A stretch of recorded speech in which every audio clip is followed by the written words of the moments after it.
Students, आज से हम लोग यूनिट 3 स्टार्ट करेंगे। यूनिट 3 में आज आपका पहला टॉपिक जो है रिमोट सेंसिंग, उसके बारे में पढ़ेंगे। बेसिकली यूनिट 3 में दो मेन टॉपिक हैं। पहला है रिमोट सेंसिंग। रिमोट सेंसिंग के बाद फिर जीपीएस, ग्लोबल पोजीशनिंग सिस्टम। ये दो टॉपिक जो हैं वो आपको रिमोट सेंसिंग में पढ़ना है। आज का जो लेक्चर है वो बेसिकली कॉन्सेप्ट पे डिस्कस करेंगे हम लोग रिमोट सेंसिंग का। कॉन्सेप्ट पे डिस्कस करेंगे तो हम लोग इसमें देखेंगे कुछ साइंटिस्ट लोग जो डेफिनेशन दिए हैं रिमोट सेंसिंग की, उसके बारे में हम देखेंगे। जो विद्युत चुंबकीय स्पेक्ट्रम होता है उसके बारे में देखेंगे, क्या कॉन्सेप्ट होता है, कैसे रिमोट सेंसिंग की प्रोसेस आगे बढ़ती है, लाइट का इंट्रैक्शन कैसे होता है, कौन कौन से रिजोल्यूशन होते हैं, कौन कौन से सेंसर्स यूज़ होते हैं रिमोट सेंसिंग में, उन सब के बारे में डिटेल में देखेंगे।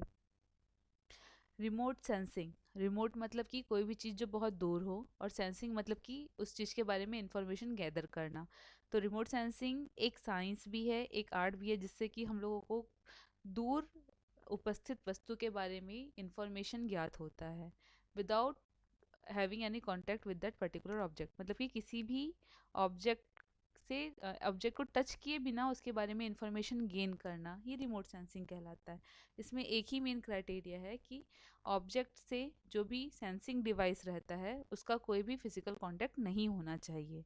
रिमोट सेंसिंग जो होता है उसमें तीन टाइप का इंफॉर्मेशन मेन मिलता है। पहला इंफॉर्मेशन है स्पेक्ट्रल इंफॉर्मेशन मिलता है, दूसरा स्पेशियल इंफॉर्मेशन मिलता है, थर्ड टेम्पोरल इंफॉर्मेशन मिलता है। ये जो स्पेक्ट्रल इंफॉर्मेशन है इसका मतलब कि जो भी परावर्तित किरणें अलग अलग जो वेवलेंथ की होती हैं, अलग अलग तरंग दैर्घ्य की जो भी किरणें होती हैं, वो जिस प्रकार का एक पर्टिकुलर वेवलेंथ के ऊपर रिफ्लेक्शन शो करती हैं, वो आपका स्पेक्ट्रल कहलाता है। जैसे पत्थर अलग तरंग दैर्घ्य का रेडिएशन को रिफ्लेक्ट करेगा, एक पौधा अलग तरंग दैर्घ्य का रेडिएशन को रिफ्लेक्ट करेगा। उसी प्रकार अलग अलग जो रिफ्लेक्टेंस होती है, परावर्तित किरणें होती हैं, उनको ऑब्जर्व करके इंफॉर्मेशन गेन करना आपका स्पेक्ट्रल रिमोट सेंसिंग कहलाएगा। स्पेशल मतलब कि उस पर्टिकुलर लोकेशन, कोई भी पर्टिकुलर एरिया है, उसका लेंथ कितना है, चौड़ाई कितना है, लंबाई कितना है, उसको पता करना स्पेशल रिमोट सेंसिंग कहलाता है। और थर्ड होता है टेम्पोरल। टेम्पोरल मतलब टाइम के साथ कोई पर्टिकुलर चीज़ जो चेंज होती है उसको स्टडी करना टेम्पोरल डाटा कहलाता है, या फिर टेम्पोरल रिमोट सेंसिंग कहलाता है। जो रिमोट सेंसिंग होता है बेसिकली उसमें इलेक्ट्रोमैग्नेटिक वेव्स जो कि सूर्य की किरणों से निकलती हैं, या फिर कोई भी आपकी आर्टिफिशियल सोर्स से जो इलेक्ट्रोमैग्नेटिक वेव्स निकलती हैं, विद्युत चुम्बकीय तरंगे निकलती हैं, उनकी प्रॉपर्टी पे बेसिकली डिपेंड करता है रिमोट सेंसिंग। जितनी प्रॉपर्टी होती है विद्युत चुम्बकीय तरंगों की, उस पर बेसिकली डिपेंड करता है। अब ये विद्युत चुम्बकीय तरंगे क्या होती हैं? कोई भी तरंग अगर हम इलेक्ट्रिक फील्ड अप्लाई कर दें और मैग्नेटिक फील्ड अप्लाई कर दें, तो क्या हो कि इलेक्ट्रिक फील्ड में जैसा नेचर हो वेव का, तरंग का, वो जस्ट परपेंडिकुलर हो आपका मैग्नेटिक फील्ड में जैसा वेव ऑसिलेट करेगा उसके नेचर के, तब वो तरंग क्या कहलाती है? विद्युत चुम्बकीय तरंग। मतलब कि इलेक्ट्रिक फील्ड और मैग्नेटिक फील्ड में दोनों का नेचर जो है वो 90 डिग्री का एंगल बनाता हो, परपेंडिकुलर नेचर का हो, तब वो इलेक्ट्रोमैग्नेटिक वेव कहलाता है। वेव में दो प्रकार का रीजन होता है। एक को बोलते हैं पीक। पीक मतलब ये क्रस्ट का पोजीशन है, और जो नीचे आता है उसको बोलते हैं ट्रव। तो दो क्रस्ट के बीच का जो डिस्टेंस होता है उसको बोलते हैं तरंग दैर्घ्य। एक तरंग दैर्घ्य एक निश्चित समय में एक पर्टिकुलर डिस्टेंस से कितनी बार पास होता है, पर यूनिट ऑफ टाइम जितनी बार पास होगा उसको बोलते हैं फ्रीक्वेंसी या आवृत्ति। जितनी बार रिपीट होता है कोई तरंग दैर्घ्य एक पर्टिकुलर टाइम और एक पर्टिकुलर प्लेस में, उसको बोलते हैं आवृत्ति। इलेक्ट्रोमैग्नेटिक स्पेक्ट्रम एक ऐसा स्पेक्ट्रम होता है जिसमें, या फिर एक ऐसी लाइन होती है जिसमें हम लोग कोई भी पर्टिकुलर तरंग को तरंग दैर्घ्य के बढ़ते क्रम या फिर आवृत्ति के घटते क्रम में अगर हम अरेंज कर दें, बढ़ते क्रम या घटते क्रम में तरंग दैर्घ्य और आवृत्ति के अगर हम लोग किसी भी तरंग को अरेंज कर दें, तो वो इलेक्ट्रोमैग्नेटिक स्पेक्ट्रम कहलाता है। इसमें अगर आप ध्यान से देखें तो आप देखेंगे कि जो गामा रेज है, गामा रेज का तरंग दैर्घ्य सबसे कम है। जो रेडियो वेव है, रेडियो वेव का तरंग दैर्घ्य सबसे ज़्यादा है। रेडियो वेव का जो आवृत्ति है वो सबसे कम है, और गामा रेज की जो आवृत्ति है वो सबसे ज़्यादा है। मानव जो है, मानव के नेत्र बस एक वेवलेंथ या एक तरंग दैर्ध्य के रेडिएशन को देख सकते हैं, वो है विजिबल रेज को। विजिबल रेज को मानव के नेत्र देख सकते हैं, उनके अलावा कोई भी रेज को मानव के नेत्र नहीं देख सकते, या फिर हमें कोई और रेज नहीं दिखाई देती। इसलिए ये अदृश्य किरणें कहलाती हैं और ये दृश्यत किरणें कहलाती हैं, जो विजिबल रेज रहती हैं वो। अलग अलग प्रकार के वेव बैंड रहते हैं, जैसे विजिबल रीजन जो रहता है वो 400 नैनोमीटर से 700 नैनोमीटर, या फिर बोल सकते हैं 0.4 माइक्रोमीटर से 0.7 माइक्रोमीटर होता है। तो नियर इंफ्रारेड रेज के अलग नैनोमीटर है। इस टाइप का ये बैंड दिया गया है कि कौन से वेवलेंथ को कौन सा वाला रेज बोलते हैं। जब रिमोट सेंसिंग की प्रोसेस होती है, तो रिमोट सेंसिंग की प्रोसेस में दो मुख्य प्रकार की प्रोसेस होगा। पहला होता है डाटा एक्विजिशन। ये डाटा जो एक्विजिशन होता है, इसका मतलब होता है कि कैसे कोई भी इंफॉर्मेशन किसी जगह को एकत्र किया जाए। इस कोई भी जगह के डाटा को एकत्र करने में कुछ मुख्य बिंदु होते हैं जिनके बारे में हमको ध्यान से जानना चाहिए। पहला होता है कि ऊर्जा का स्रोत क्या है। ऊर्जा का स्रोत या तो नेचुरल है या आर्टिफिशियल है, वो सबसे इम्पोर्टेंट होता है। एनर्जी सोर्स में सन जो है वो नेचुरल सोर्स है, और अगर सैटेलाइट बोलें तो वो आर्टिफिशियल सोर्स है। फिर सूर्य की किरणें या फिर विद्युत चुम्बकीय तरंग जब पृथ्वी में पहुंचती हैं, तो वातावरण से कुछ उनका इंट्रैक्शन होता है। वो इंट्रैक्शन कैसा होता है, क्योंकि पूरी की पूरी जितनी सूर्य से किरणें आती हैं वो पूरा अर्थ के सरफेस पे नहीं टकराती हैं। कुछ किरणें एटमॉस्फेयर में ही रुक जाती हैं। तो इंट्रैक्शन कैसा है एटमॉस्फेयर से। उसके बाद फिर एनर्जी जो पहुंचती है अर्थ पे, वो अर्थ सरफेस से कैसे रिफ्लेक्ट होती है। पूरी तरीके से रिफ्लेक्ट हो जाती है, रिफ्रैक्ट होता है, या फिर स्कैटर हो जाता है। ये सब पे डिपेंड करता है आपका जो रिमोट सेंसिंग से हम लोग डाटा कैप्चर करते हैं वो। फिर कौन सा सेंसर हम लोग यूज़ कर रहे हैं। जो भी परावर्तित किरणें जो कि अर्थ से पृथ्वी से टकरा के वापस जाएंगी, उनको कैप्चर करने के लिए, उनको एकत्र करने के लिए कौन सा वाला सेंसर यूज़ किया जा रहा है। वो स्पेस बॉर्न सेंसर है या फिर एयरबॉर्न सेंसर है, उन सब पे डिपेंड करता है। उसके बाद जो सेंसर है वो किस तरीके से उस डाटा को कैप्चर करता है, उस पर भी डिपेंड करता है डाटा एक्विजिशन रिमोट सेंसिंग में। कि रिमोट सेंसर जो है वो मेनली डाटा को एक पिक्चर के फॉर्म में स्टोर करता है, या फिर एक डिजिटल फॉर्म में स्टोर करता है। ये भी बहुत महत्वपूर्ण है। फिर आती है डाटा एनालिसिस की बात। जो भी सेंसर के द्वारा सेंस कर लिया गया, उसके बाद फिर एक विस्तृत डाटा मिलता है किसी भी पौधे के बारे में, चट्टान के बारे में, ज़मीन के बारे में। उस डाटा को फिर प्रोसेस किया जाता है, उससे जो मेन इन्फॉर्मेशन रहती है उसको एक्सट्रैक्ट किया जाता है। मेन इन्फॉर्मेशन निकालने के बाद या तो उससे मैप बना लिया जाता है, कुछ जगह पे मैप बनाया जाता है, नहीं तो फिर जीआईएस सॉफ्टवेयर में भेज दिया जाता है अलग अलग तरीके का मैप बनाने के लिए, और कंबाइन होके एक मर्ज्ड मैप बनता है जिसमें तरह तरह का इन्फॉर्मेशन रहता है। किसी पेड़ का इन्फॉर्मेशन, ज़मीन का इन्फॉर्मेशन, इस तरीके की तरह तरह के इन्फॉर्मेशन रहते हैं। उस जो इन्फॉर्मेशन मिल जाता है उससे फिर जो ऑब्जर्वर रहता है, या फिर मतलब जो भी साइंटिस्ट रहें, वो क्या करते हैं कि एक विस्तृत डिसीजन लेते हैं किसी पर्टिकुलर प्रॉब्लम का। ये मेन प्रोसेस होती है आपकी रिमोट सेंसिंग की। रिमोट सेंसिंग का कॉन्सेप्ट ये है कि जो भी अर्थ से रिफ्लेक्ट हुई रेज है वो मतलब जो भी अर्थ से रिफ्लेक्ट हुई रेज है उसको कैप्चर करना, उसको एनालाइज करना, और उससे इंफॉर्मेशन ज्ञात करना। ये रिमोट सेंसिंग का अलग अलग क्या है कॉन्सेप्ट है। रिमोट सेंसिंग की प्रोसेस में मेनली दो तरीके के एनर्जी सोर्स होते हैं। पहला होता है आपका नेचुरल सोर्स जो कि सन होता है, सूर्य होता है। दूसरा होता है आर्टिफिशियल जो कि सैटेलाइट होता है। एनर्जी सोर्स अगर सूर्य है तो सूर्य से किरण पृथ्वी में आती हैं। पृथ्वी में आती हैं तब वातावरण में कुछ गैस रहते हैं जो कि एब्जॉर्ब कर लेते हैं इस लाइट को। लाइट की कुछ मात्रा को एब्जॉर्ब करने के बाद फिर बाकी मात्रा पृथ्वी से टकराती है। पृथ्वी से टकराने के बाद फिर कुछ पृथ्वी भी एब्जॉर्ब करता है, फिर वापस रिफ्लेक्ट हो जाता है। रिफ्लेक्ट होने के बाद फिर इस सैटेलाइट में कुछ सेंसर होता है। सेंसर एक डिवाइस होता है जो कि परावर्तित किरणों को एब्जॉर्ब करता है, परावर्तित किरणों को ग्रहण करता है। वो सेंसर डिटेक्ट करता है इस रिफ्लेक्टेड रेज को। उस इंफॉर्मेशन को वो रिमोट स्टेशन में भेजता है। रिमोट स्टेशन में भेजने के बाद उस डाटा का इंटरप्रिटेशन होकर हमको एक विस्तृत जानकारी मिलती है। अगर ऊर्जा सोर्स सूर्य है तो हम लोग इसको बोलेंगे पैसिव रिमोट सेंसिंग। वहीं पे अगर ऊर्जा का स्रोत, अगर एक सैटेलाइट है, सैटेलाइट के थ्रू कोई लाइट रेज को इंसिडेंट किया गया अर्थ सरफेस पे, वो लाइट रेज वापस रिफ्लेक्ट हो गई, रिफ्लेक्ट होने के बाद फिर इस सैटेलाइट में जो सेंसर है वो उसको सेंस कर लिया, तो ये आपका एक्टिव रिमोट सेंसिंग कहलाता है। यहाँ पे जो सेंसर लगे हैं वो उस इंफॉर्मेशन को सेंस कर लेते हैं। वो इंफॉर्मेशन या तो वो पास वाले जो दूसरे स्पेस स्टेशन रहते हैं वहाँ पे भेजा जाता है, वहाँ से फिर वो रिमोट स्टेशन जो रहता है जो पृथ्वी पे उपस्थित है वहाँ पे भेजा जाएगा, वहाँ से डाटा का इंटरप्रिटेशन होता है, इंटरप्रिटेशन के बाद फिर विस्तृत जानकारी मिल जाती है। मेनली जो रिमोट सेंसिंग की तकनीक है वो एग्रीकल्चर या फिर बहुत सारी जगह पे यूज़ होता है, पर एग्रीकल्चर में इसका बहुत महत्वपूर्ण रोल है।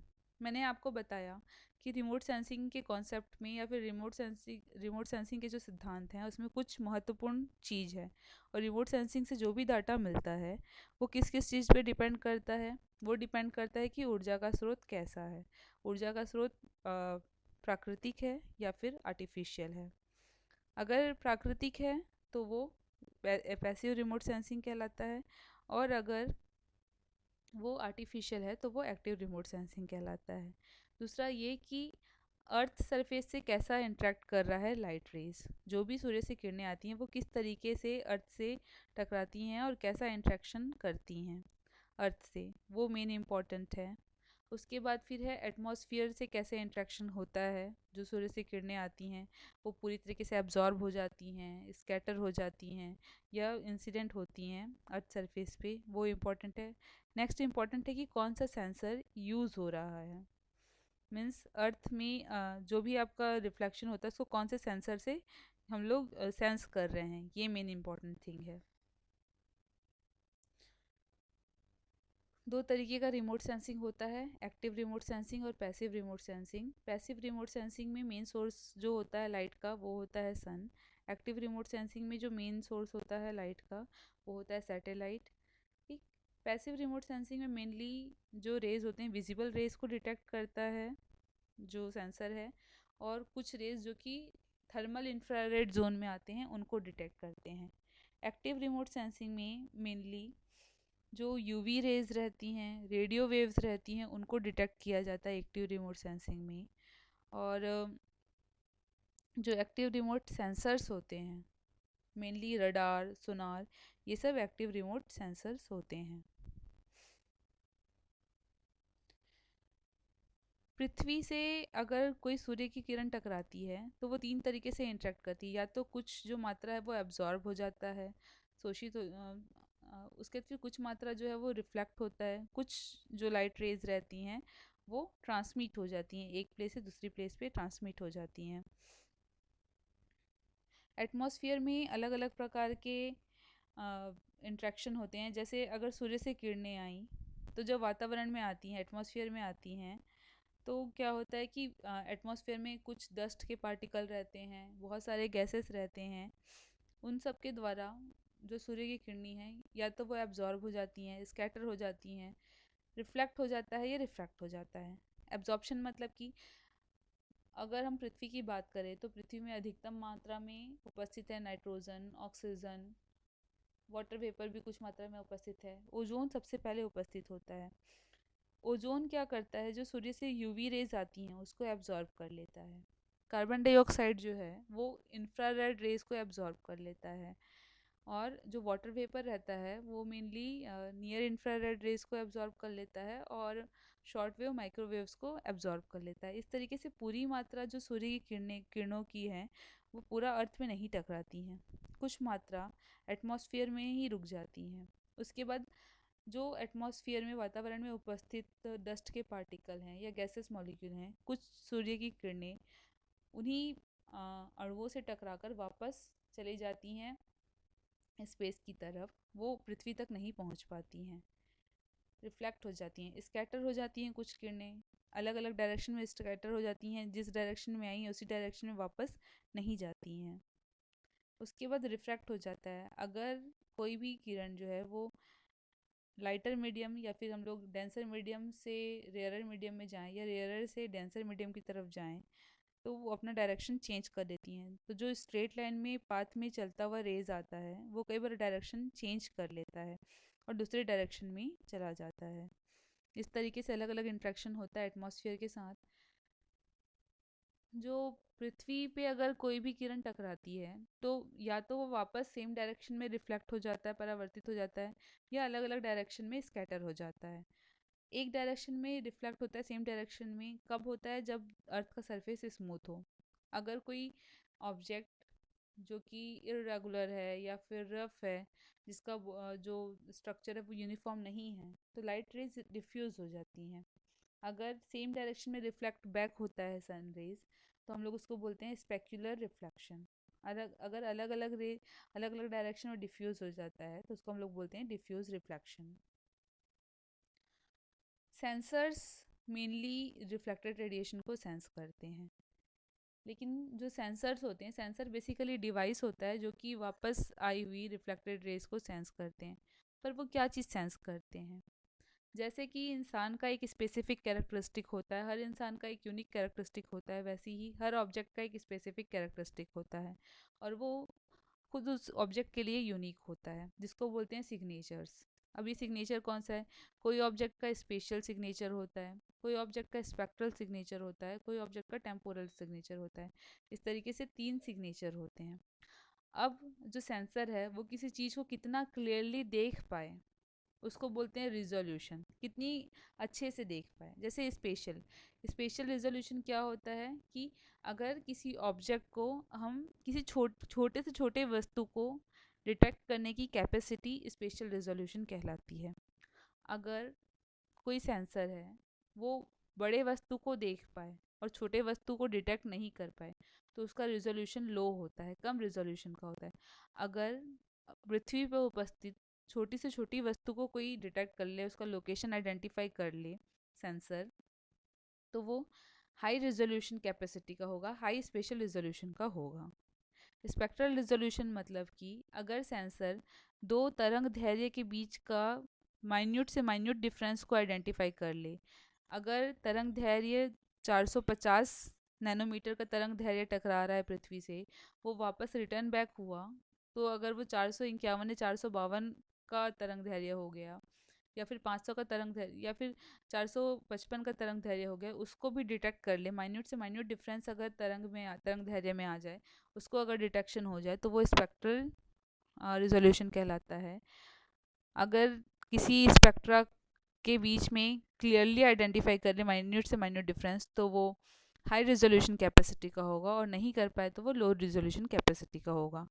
टेम्पोरल रिजोल्यूशन का मतलब होता है कि किसी पर्टिकुलर जगह या फिर किसी ऑब्जेक्ट का पर यूनिट टाइम या फिर पीरियोडिक इंटरवल पे जो भी चेंज होता है, या तो स्पेक्ट्रल या तो स्पेशियल, दोनों तरीके का जो जो भी उसका नेचर होगा, वो टाइम के अकॉर्डिंग कैसे चेंज कर रहा है उसको जब ऑब्जर्व करते हैं तो वो होता है टेम्पोरल रिजोल्यूशन। मीन्स अगर किसी जगह पे बाढ़ आ गई है तो वो कितने एरिया में फैली हुई है, कितने समय तक फैली हुई है, एक दिन के बाद क्या स्थिति है, 4 दिन के बाद क्या स्थिति है, उस टाइप का अगर ऑब्जर्वेशन लेना है तो वो मेनली टेम्पोरल रिजोल्यूशन पर डिपेंड करता है किसी भी सेंसर का। रेडियोमेट्रिक रिजोल्यूशन मतलब कि होता है किसी भी पर्टिकुलर ऑब्जेक्ट के बारे में माइन्यूट से माइन्यूट क्वालिटी को पता लगाना, चाहे वो स्पेशल हो, स्पेक्ट्रल हो, टेम्पोरल हो, किसी भी प्रकार का माइन्यूट से माइन्यूट डिफरेंस, चाहे वो कलर में ही क्यों ना डिफरेंस हो, उसको भी आइडेंटिफाई करना, वो रेडियोमेट्रिक रिजोल्यूशन होता है। तो कोई भी सेंसर हो, कोई भी डिवाइस हो जो कि रिफ्लेक्टेड परावर्तित किरणों को ऑब्जर्व करता है, उसमें ये 4 प्रकार के रिजोल्यूशन होने ही चाहिए किसी भी सेंसर में। स्पेशियल, स्पेक्ट्रल, रेडियोमेट्रिक और टेम्पोरल, ये 4 प्रकार के रिजोल्यूशन होने ही चाहिए। और अलग अलग सेंसर के लिए अलग अलग जो ये रिजोल्यूशन होते हैं वो यूनिक होते हैं। मतलब किसी में स्पेशल रिजोल्यूशन हाई होता है, किसी में स्पेक्ट्रल, किसी में रेडियोमेट्रिक, किसी में टेम्पोरल रिजोल्यूशन हाई होता है। रिमोट सेंसिंग का जो तकनीक है वो 2 प्रकार का होता है। कुछ जो कि सैटेलाइट के ऊपर निर्भर होते हैं और कुछ फोटोग्राफी के ऊपर निर्भर होते हैं। फोटोग्राफी पे बेस्ड रिमोट सेंसिंग में मेनली एरियल फोटोग्राफी की तकनीक अपनाई जाती है। सैटेलाइट बेस्ड रिमोट सेंसिंग में 2 प्रकार के होते हैं, एक को बोलते हैं एक्टिव रिमोट सेंसिंग, दूसरे को बोलते हैं पैसिव रिमोट सेंसिंग। एक्टिव और पैसिव रिमोट सेंसिंग में मेनली जो सेंसर यूज़ होते हैं, एक्टिव में एक्टिव सेंसर यूज़ होते हैं, पैसिव में पैसिव सेंसर यूज़ होते हैं। एरियल फोटोग्राफी में मेनली एयरक्राफ्ट इन्वॉल्व होते हैं जिनके ऊपर कैमरा लगा होता है और एरियल व्यू से फ़ोटो क्लिक होता है। अब बात आती है प्लेटफॉर्म की। सेंसर्स के बारे में हमने बात कर लिया है, सेंसर जो डिवाइस जो कि परावर्तित किरणों को कैप्चर करते हैं, पर ये प्लेटफॉर्म क्या होता है? सेंसर्स को रखने के लिए भी कोई एक निश्चित प्लेटफॉर्म चाहिए या फिर एक निश्चित जगह चाहिए जहाँ पे हम लोग सेंसर को रख सकें और ऑब्जर्वेशन ले सकें। तो उस निश्चित दूरी पे कोई भी जगह को, उस पॉइंट को हम लोग बोलते हैं प्लेटफॉर्म। प्लेटफॉर्म जनरली 3 प्रकार के होते हैं। एक होता है जो कि ग्राउंड में उपस्थित होता है, दूसरा एयरबॉर्न होता है और तीसरा स्पेस बॉर्न होता है। ये जो ग्राउंड बॉर्न प्लेटफॉर्म है, ये मेनली 50 मीटर की डिस्टेंस से कोई भी ऑब्जेक्ट को ऑब्जर्व कर सकते हैं और उतने डिस्टेंस तक की सारी वस्तुओं के बारे में इंफॉर्मेशन गेन कर सकते हैं। इसमें मेनली टावर आ जाता है, ट्राईपॉड स्टैंड आ जाता है, बलून भी इसमें ही आ जाता है। कुछ समय एयरबॉर्न में आता है पर मोस्ट ऑफ द टाइम इसमें ग्राउंड बॉर्न में आ जाता है। अब एयरबॉर्न में क्या होता है, अगर 50 मीटर से ऊपर के डिस्टेंस से हमको किसी वस्तु को देखना है तब एयरबॉर्न प्लेटफॉर्म उपयोग में आते हैं। एयरबॉर्न प्लेटफॉर्म जो रहता है वो लो एल्टीट्यूड में, मतलब कि कम दूरी पे, मीडियम एल्टीट्यूड और हाई एल्टीट्यूड, ये 3 प्रकार के होते हैं। 50 मीटर से ऊपर की दूरी के लिए मेनली एयरबॉर्न प्लेटफॉर्म को देखा जाता है। इसमें मेनली जो प्लेटफॉर्म होते हैं वो होते हैं हेलीकॉप्टर, एरोप्लेन, मेनली ये सब, या फिर एयरक्राफ्ट। ये मेन जो प्लेटफॉर्म है वो एयरबॉर्न प्लेटफॉर्म है। स्पेस बॉर्न प्लेटफॉर्म जो होते हैं वो और हायर डिस्टेंस के लिए मेनली यूज़ होते हैं। 300-400 किलोमीटर्स के लिए मेनली यूज़ होते हैं। इसमें space shuttle, polar orbit satellite, geosynchronous satellite, ये सब इसमें आते हैं। जो सेंसर्स होते हैं पैसिव सेंसर, उसमें मेनली जो सेंसर आता है वो थर्मल, इंफ्रारेड सेंसर और यूवी इमेजर आता है। एक्टिव सेंसर में लेज़र, फ्लोरो सेंसर आता है, रडार आता है। रडार के बाद फिर रडार के भी कुछ टाइप्स होते हैं, SAR, SALR। ये जो आपको KXSL ये सब जो दिख रहा है, ये सब माइक्रोवेव का बैंड है। जितना आगे बढ़ता जाएगा उतना ज़्यादा उसका वेवलेंथ बढ़ता जाएगा। इन सारे बैंड्स के वेवलेंथ बढ़ते जाते हैं।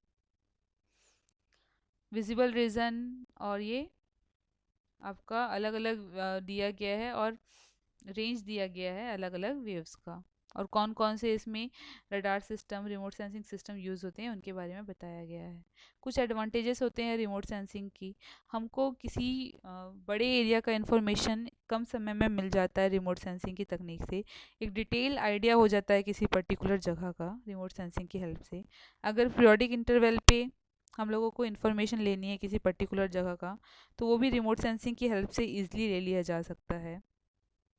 टाइम सेविंग प्रोसेस है, कम समय में ज़्यादा से ज़्यादा इन्फॉर्मेशन गेन कर सकते हैं रिमोट सेंसिंग की हेल्प से। रुपए जितना भी इन्वेस्ट हो उसके कंपैरिजन में जो इन्फॉर्मेशन मिलती है वो बहुत ज़्यादा इन्फॉर्मेशन मिलती है रिमोट सेंसिंग से, इसलिए कॉस्ट इफ़ेक्टिव है। जितना कॉस्ट लगा उससे इससे कई ज़्यादा इन्फॉर्मेशन उससे कई ज़्यादा इन्फॉर्मेशन हमको रिमोट सेंसिंग की हेल्प से मिल जाता है। मोस्ट ऑफ द सेंसर अगर पैसिव को छोड़ दें तो जो एक्टिव सेंसर होते हैं वो ह्यूमन ऑपरेट करता है। कितनी अमाउंट में लाइट किस ऑब्जेक्ट पे हम लोगों को इंसिडेंट करनी है, कौन सा सेंसर यूज़ करना है, किसी चीज़ को के बारे में इंफॉर्मेशन गेन करने के लिए कौन सा सेंसर यूज़ करना है, ये सब ह्यूमन डिसाइड करता है। तो चांसेस होते हैं ह्यूमन एरर के। अगर कोई गलत टाइप का सेंसर यूज़ कर लें या फिर ऐसा सेंसर यूज़ कर लें जो कि स्पेसिफिक इन्फॉर्मेशन ना दे पाए, तो ये सारा ह्यूमन एरर में आता है। सारे सेंसर्स को कैलिब्रेट करना होता है, सबसे पहले स्टैंडर्डाइज करना होता है। अगर स्टैंडर्डाइजेशन का प्रोसेस ख़राब हो गया, गलत हो गया, तब फिर वो सेंसर अच्छे से वर्क नहीं करता है। तो कैलिब्रेशन सबसे इम्पॉर्टेंट प्रोसेस है। ये जो रिमोट सेंसिंग की प्रोसेस है वो थोड़ी कॉस्टली है, तो कॉस्ट के पर्सपेक्टिव में हाई इनिशियल कॉस्ट लगता है रिमोट सेंसिंग में। और मोस्ट इम्पॉर्टेंट जो है कि जो भी डाटा रिमोट सेंसिंग से मिलता है उसको कॉमन मैन नहीं इंटरप्रेट करता। उसके लिए पहले एक स्पेशलाइज ट्रेनिंग करनी होती है, डिटेल इन्फॉर्मेशन हमको समझना होता है, कौन से रीज़न पे अगर एब्जॉर्प्शन हो रहा है, रिफ्लेक्शन हो रहा है तो उसका क्या मतलब है, किसके कारण एब्जॉर्प्शन हो रहा है, किसके कारण रिफ्लेक्शन हो रहा है, रिफ्रैक्शन हो रहा है, वो सारे पैरामीटर को ध्यान देना होता है। इसलिए डिटेल्ड स्टडी की ज़रूरत होती है, एक स्पेशलाइज्ड ट्रेनिंग की ज़रूरत होती है। तो ये कुछ लिमिटेशन है रिमोट सेंसिंग के इफ़ेक्टिव यूज़ को जो रोक देते हैं। ये कॉन्सेप्ट्स के बारे में है। नेक्स्ट क्लास में हम लोग कैसे कौन कौन सी इमेज रिमोट सेंसिंग के थ्रू कैप्चर किया जाता है उसके बारे में पढ़ेंगे, और कैसे रिमोट सेंसिंग के द्वारा जो डाटा मिलता है उसको प्रोसेस किया जाता है उसको देखेंगे। Thank you.